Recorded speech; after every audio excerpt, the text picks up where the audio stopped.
in love with everyone I've ever met in one way or another.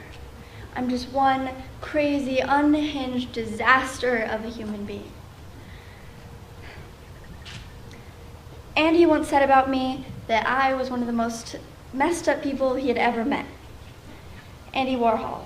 I spent years working for him in the factory as his great muse and superstar. I spent years working in a life of fame, parties, and movies. Unlike many other stars of my age, I started out in a rich, socialite, high-up family. My family has deep roots in American politics. My father wanted nothing to do with it. He was a sculptor. We grew up on this big 30,000 or so acre ranch. See, my father had to be in control of everything that we did. He even wrote the curriculum for our schooling himself. See, we learned English the way the English do, and not the Americans, so that when we got into the world, we didn't quite fit. I think even when I was very young, I knew that my father didn't love my mother. My mother certainly loved him. She hung on his every word, but he didn't love her. I realized one night when I walked in on him with one of his models. It shattered me to see that. I was infuriated, but he denied it every second. My family says that after that, I turned into a bit of a baby. I don't remember much of the time then. You could say that's the time that my eating disorders really intensified. Bulimia and anorexia ravaged my body.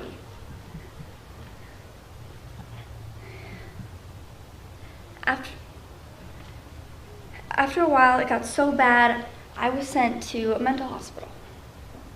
There, I didn't get better till after I had dropped down to 90 pounds.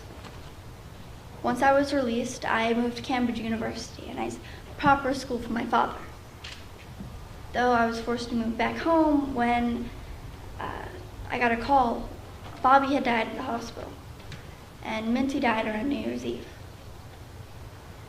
2 of my brothers killed themselves around 6 months of each other. After that, my life was spiraling out of control, and I wanted to be in charge of my own life. So when I turned 21, I took a trust fund from my grandmother, and I moved to New York City. I rented my own apartment, and I started taking dance lessons.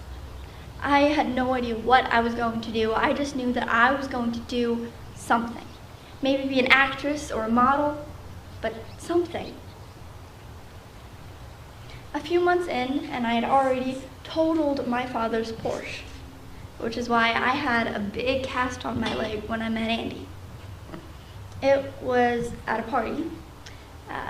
Everyone was there. Even Marilyn Monroe was at that party.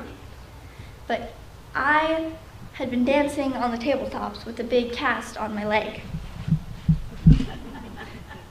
I think that's why Andy first noticed me. See, I was the one who got to go to the factory. The factory. It's some second story of an apartment building in downtown New York. 100 people drive by every day having no idea what lies inside. It's the silver factory. Everything in it is silver. The walls, the floors, the furniture, even my hair was silver. We call it the factory because it's a production line of art, something new every single day. Some days it was paintings, others it was photo shoots. But with me, it was movies. The first film I ever starred in for Andy was called Poor Little Rich Girl.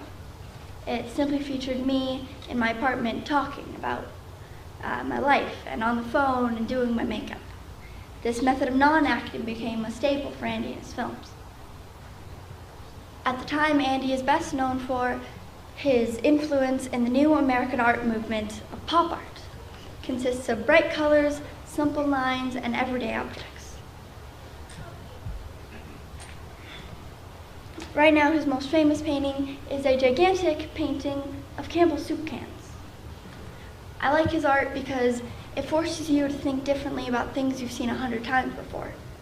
So you see Campbell soup cans everywhere, but you don't really think about them until you walk in and see them in an art museum.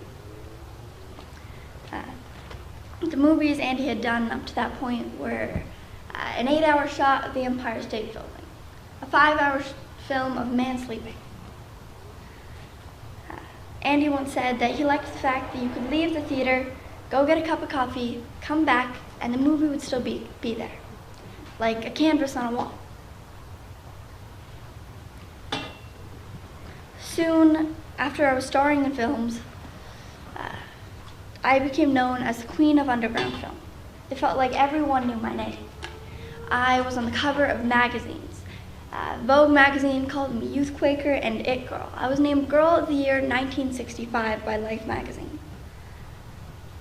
I don't think I ever really understood why anyone would care to pay attention to me until a little while after the time. I think one of the things I was known for was being prominent in the drug culture of the 60s.